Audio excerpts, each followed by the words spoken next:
Hey everybody, Rob Booker here.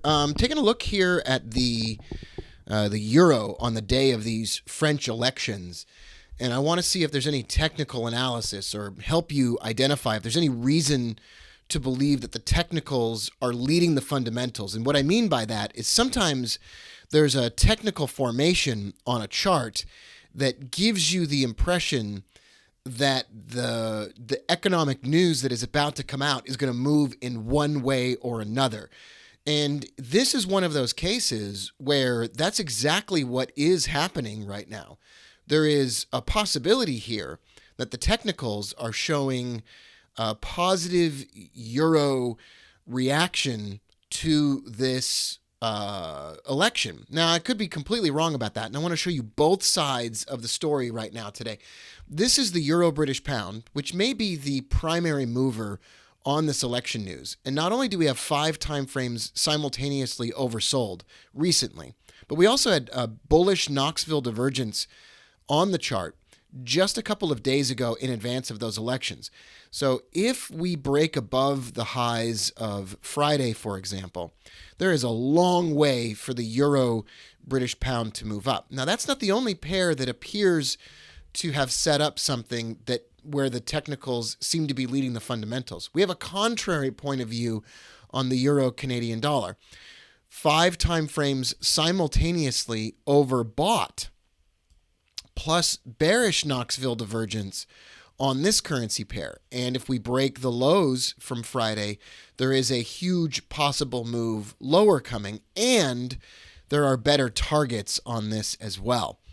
Meaning there are some missed daily pivots in 2 different spots here on the euro Canadian dollar. So if it does break those lows, then we probably will see a move much further down. But you're not watching this video so that you can tell me that it's going to go in both directions. You're watching this video because hopefully I have a viewpoint on this.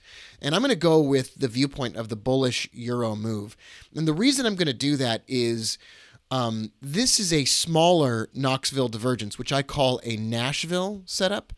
And a Nashville is simply a terminology I've given to when the Knoxville divergence lines are really short, and they tend to accurately predict when there's going to be a reversal in the opposite direction.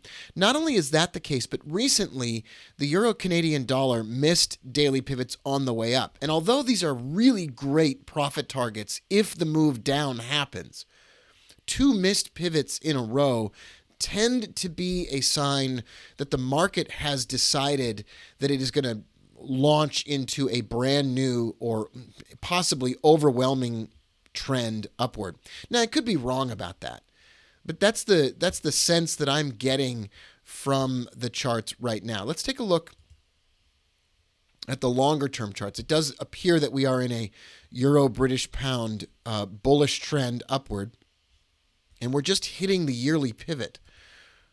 That's a sign that we could move higher. What's the euro Canadian? Well, that's just in a bunch of sideways movement, but we haven't yet hit the yearly pivot for the euro Canadian.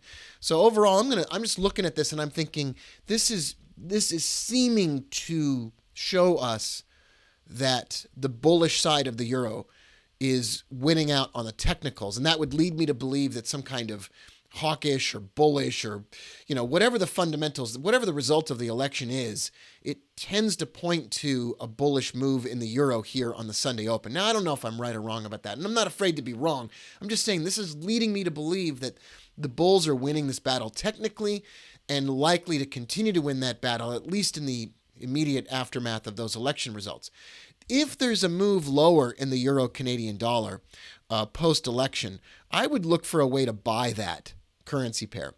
If there is a bearish move after the election, a move lower in the euro British pound, I would look for an opportunity to buy on a dip, even the euro pound as well. All right, happy Sunday, everybody.